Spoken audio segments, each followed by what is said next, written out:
Supermercados são lojas grandes e comuns onde as pessoas compram comida, bebidas e itens para o dia a dia. Elas mantêm tudo fresco com geladeiras, freezers e ar-condicionado.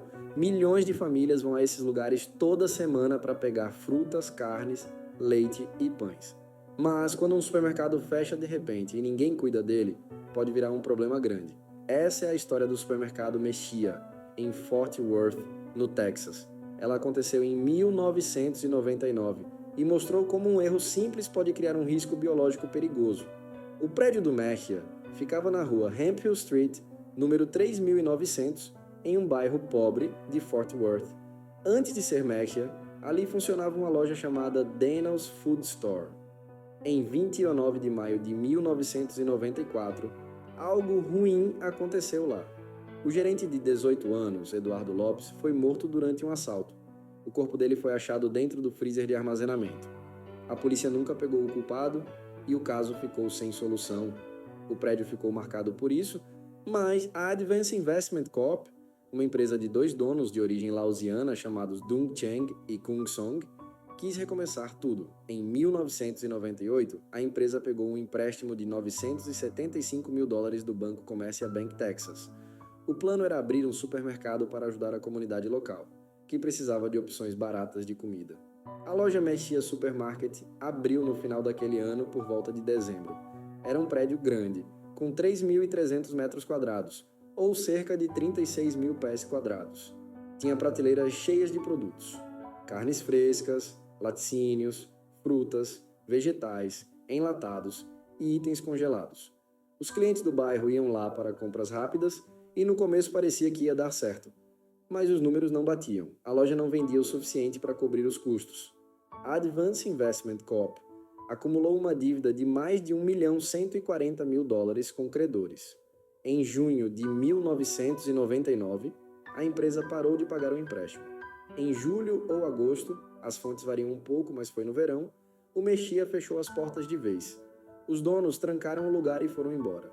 Não tiraram nada de dentro, deixaram todos os produtos nas prateleiras, nos freezers e nos estoques. Havia milhares de itens perecíveis, como pacotes de carne, peixe, leite, iogurte, bananas, alface e maçãs. Os freezers ainda estavam ligados por um tempo, mas em outubro o banco cortou a energia elétrica. Sem luz, nada mais refrescava a comida. O verão no Texas é quente, com temperaturas médias de 32 graus Celsius em julho e agosto, chegando a 34 graus em alguns dias. O calor acelerou tudo. Nas semanas seguintes, o abandono virou um pesadelo. A carne começou a apodrecer primeiro. Virou uma gosma cinza preta, cheia de bactérias como Escherichia coli. O leite inchou e explodiu em balões de gás produzidos por micróbios. Frutas e vegetais murcharam e viraram lama fedorenta. Os gases tóxicos, como amônia e sulfeto de hidrogênio, saíam pelas frestas da porta. Moscas vieram em nuvens tão densas que bloqueavam a visão. Baratas rastejavam por todo lado. Ratos e ratos entraram, roendo os pacotes e se multiplicando. O ar dentro do prédio ficou pobre em oxigênio e até os bichos começaram a morrer pelo cheiro forte. O lugar, que media 36 mil pés quadrados, virou uma fábrica de podridão. Tudo isso em só 90 dias. Os vizinhos notaram logo. Em 20 de outubro de 1999, as reclamações começaram. O cheiro de carne podre invadiu as casas próximas. Famílias não conseguiam ligar o ar-condicionado sem sentir náuseas ou dores de cabeça. Algumas pessoas ficaram doentes com vômitos e problemas respiratórios por causa dos gases. O fedor era tão ruim que afetava o bairro inteiro, uma área residencial com casas simples e famílias de baixa renda. As pessoas ligavam para a prefeitura pedindo ajuda. É como um cemitério de comida, disse um morador para o jornal local. Em 13 de novembro de 1999, o Departamento de Saúde de Fort Worth agiu. Eles declararam o Mexia um perigo iminente à saúde pública. Uma equipe entrou com máscaras e equipamentos de proteção. O que viram foi horrível.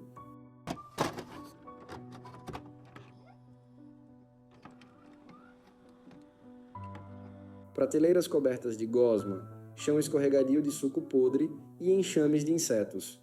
Amostras de ar mostraram níveis baixos de oxigênio e patógenos perigosos. Nenhum produto podia ser salvo, nem os enlatados, porque a contaminação se espalhou por tudo. A cidade chamou a Garner Environmental Services para limpar.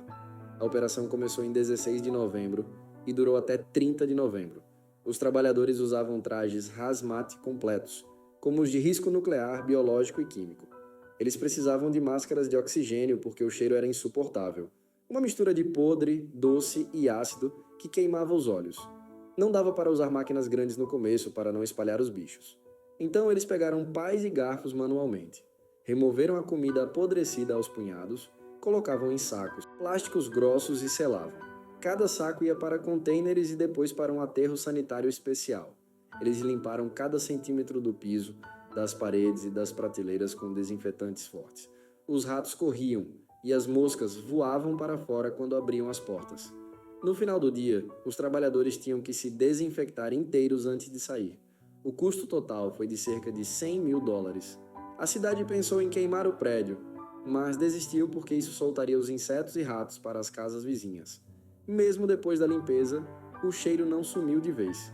Ficou por mais semanas, até 9 de dezembro de 1999. A prefeitura fez reuniões com os moradores para explicar o que rolou e pedir paciência. Ninguém foi punido de verdade. Os donos da Advance Investment Corp já tinham saído do país e o Banco Comercia disse que não era mais o dono legal.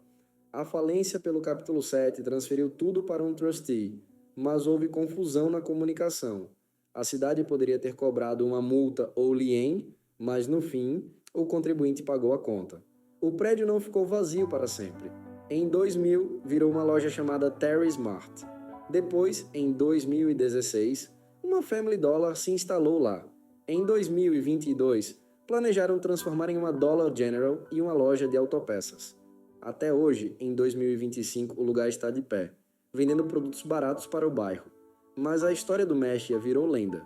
Vídeos e reportagens antigas circulam no YouTube e TikTok, mostrando o antes e o depois. Há filmagens perdidas da limpeza, como B-roll, de canais locais, que só foram digitalizadas em julho de 2025 pela Universidade do Norte do Texas.